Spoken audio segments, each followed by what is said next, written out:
आइए सुनते हैं मुंशी प्रेमचंद्र की सर्वश्रेष्ठ कहानियों में से एक, पूस की रात। आवाज है विकास कुमार की। हल्कू ने आकर स्त्री से कहा, सहना आया है, लाओ जो रुपए रखे हैं उसे दे दूं, किसी तरह गला तो छूटे। मुन्नी झाड़ू लगा रही थी, पीछे फिरकर बोली, 3 ही तो रुपए हैं, दे दोगे तो कंबल कहां से आवेगा। माघ पूस की रात हार में कैसे कटेगी। उससे कह दो फसल पर रुपए दे देंगे, अभी नहीं। हल्कू एक क्षण अनिश्चित दशा में खड़ा रहा। पूस सिर पर आ गया। बिना कंबल के हार में रात को वह किसी तरह नहीं जा सकता था। मगर सहना मानेगा नहीं, घुड़कियां जमावेगा, गालियां देगा। बला से जाड़ों मरेंगे, बला तो सिर से टल जाएगी। यह सोचता हुआ वह अपना भारी भरकम डील लिए हुए स्त्री के समीप आ गया और खुशामद करके बोला, ला दे दे, गला तो छूटे। कंबल के लिए कोई दूसरा उपाय सोचूंगा। मुन्नी उसके पास से दूर हट गई और आंखें तरेरती हुई बोली, कर चुके दूसरा उपाय, जरा सुनूं कौन उपाय करोगे। कोई खैरात दे देगा कंबल, न जाने कितनी बाकी है जो किसी तरह चुकने ही नहीं आती। मैं कहती हूं तुम क्यों नहीं खेती छोड़ देते, मरमर काम करो, उपज हो तो बाकी दे दो। चलो छुट्टी हुई, बाकी चुकाने के लिए तो हमारा जन्म हुआ है। पेट के लिए मजूरी करो, ऐसे खेती से बाज आए, मैं रुपए ना दूंगी, ना दूंगी। हल्कू उदास होकर बोला, तो क्या गाली खाऊं। मुन्नी ने तड़प कर कहा, गाली क्यों देगा, क्या उसका राज है। मगर यह कहने के साथ ही उसकी तनी हुई भौहें ढीली पड़ गईं। हल्कू के उस वाक्य में जो कठोर सत्य था, वह मानो एक भीषण जंतु की भांति उसे घूर रहा था। उसने जाकर आले पर से रुपए निकाले और लाकर हल्कू के हाथ पर रख दिए। फिर बोली, तुम छोड़ दो अब की से खेती, मजूरी में सुख से एक रोटी खाने को मिलेगी, किसी की धौंस तो न रहेगी। अच्छी खेती है, मजूरी करके लाओ, वह भी उसी में झोंक दो, उस पर से धौंस। हल्कू ने रुपए लिए और इस तरह बाहर चला गया मानो अपना हृदय निकालकर देने जा रहा हो। उसने मजूरी से एक एक पैसा काट कपट कर 3 रुपए कंबल के लिए जमा किए थे। वह आज निकले जा रहे थे।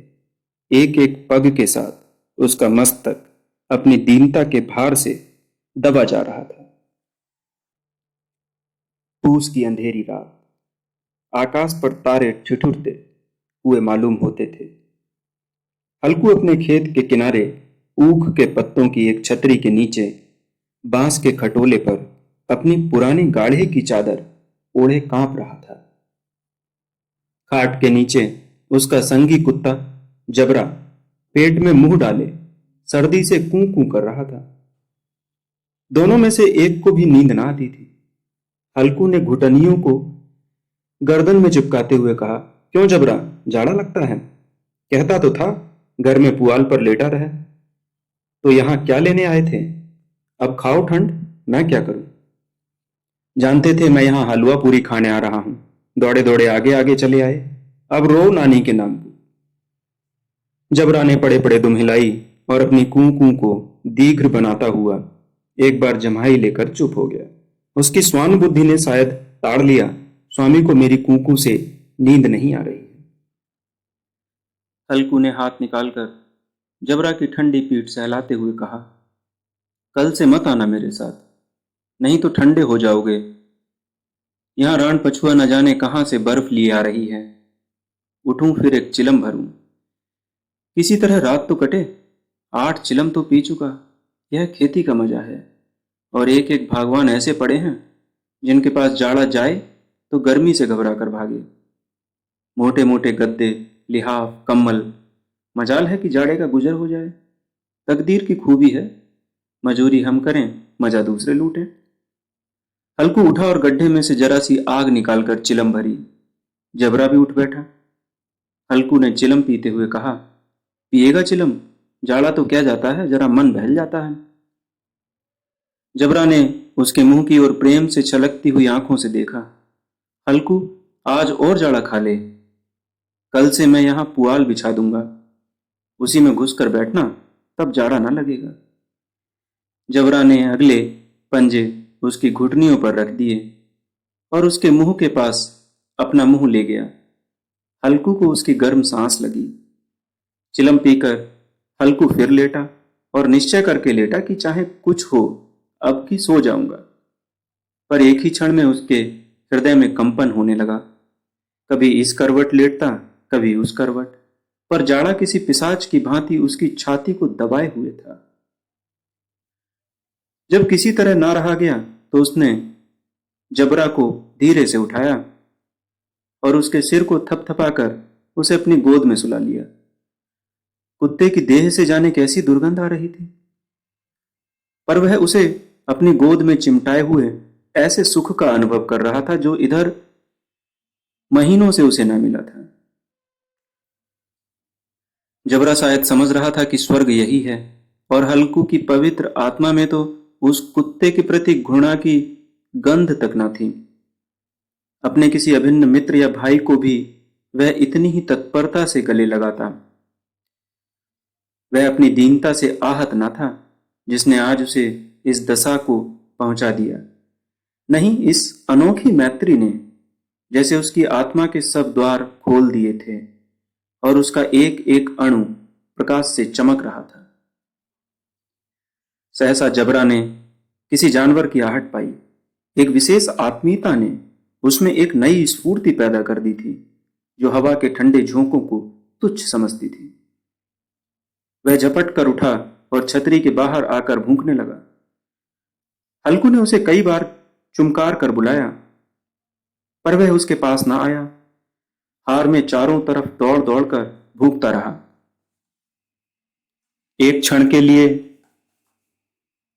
आ भी जाता तो तुरंत ही फिर दौड़ता। कर्तव्य उसके हृदय में अरमान की भांति उछल रहा था। 1 घंटा और गुजर गया। रात ने शीत को हवा से धधकाना शुरू किया। हल्कू उठ बैठा और दोनों घुटनों को छाती से मिलाकर सिर को उसमें छुपा लिया। फिर भी ठंड कम ना हुई। ऐसा जान पड़ता था सारा रक्त जम गया है। धमनियों में रक्त की जगह हिम बह रहा है। उसने झुककर आकाश की ओर देखा। अभी कितनी रात बाकी है। सप्तऋषि अभी आकाश में आधे भी नहीं चढ़े। ऊपर आ जाएंगे तब कहीं सवेरा होगा। अभी पहर भर से ऊपर रात है। हल्कू के खेत से कोई एक गोली के टप्पे पर आमों का एक बाग था। पतझड़ शुरू हो गई थी। बाग में पत्तियों का ढेर लगा हुआ था। हल्कू ने सोचा चलकर पत्तियां बटोरूं और उन्हें जलाकर खूब तापूं। रात को कोई मुझे पत्तियां बटोरते देखे तो समझे कोई भूत है। कौन जाने कोई जानवर ही छुपा बैठा हो। मगर अब तो बैठे नहीं रहा जाता। उसने पास के अरहर के खेत में जाकर कई पौधे उखाड़ लिए और उनका एक झाड़ू बनाकर हाथ में सुलगता हुआ उपला लिए बगीचे की तरफ चला।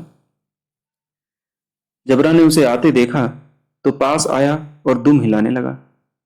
हल्कू ने कहा, अब तो नहीं रहा जाता जबरू, चलो बगीचे में पत्तियां बटोर कर तापे।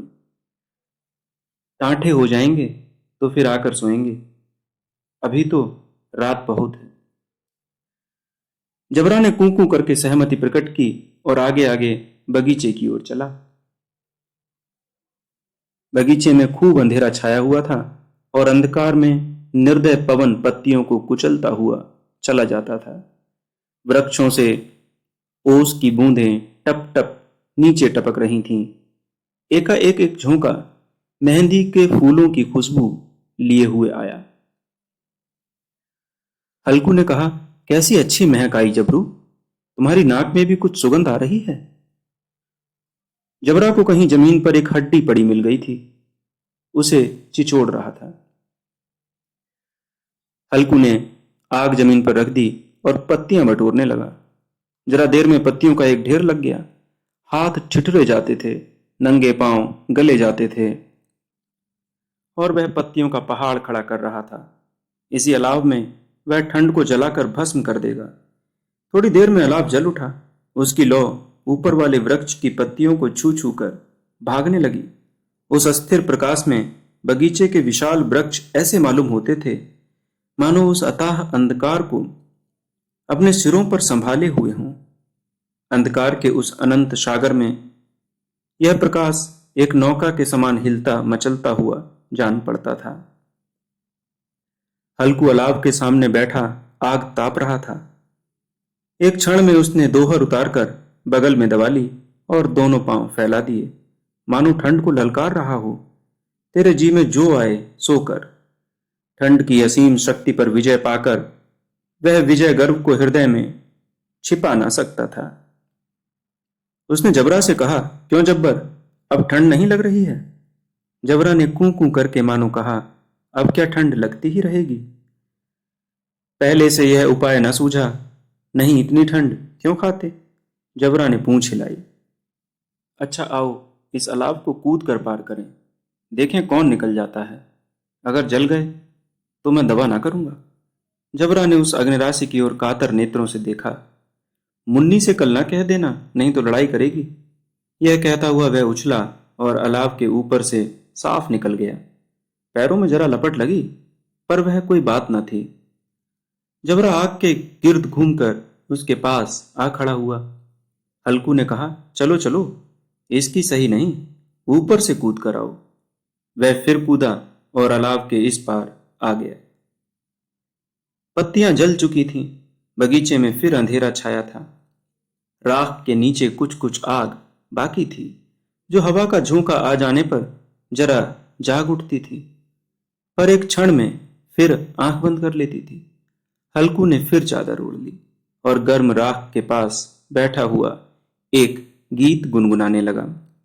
उसके बदन में गर्मी आ गई थी, पर ज्यों-ज्यों शीत बढ़ती जाती थी, उसे आलस से दबाए लेता था। जबरा जोर से भूंक कर खेत की ओर भागा। हल्कू को ऐसा मालूम हुआ कि जानवरों का एक झुंड उसके खेत में आया है। शायद नीलगायों का झुंड था।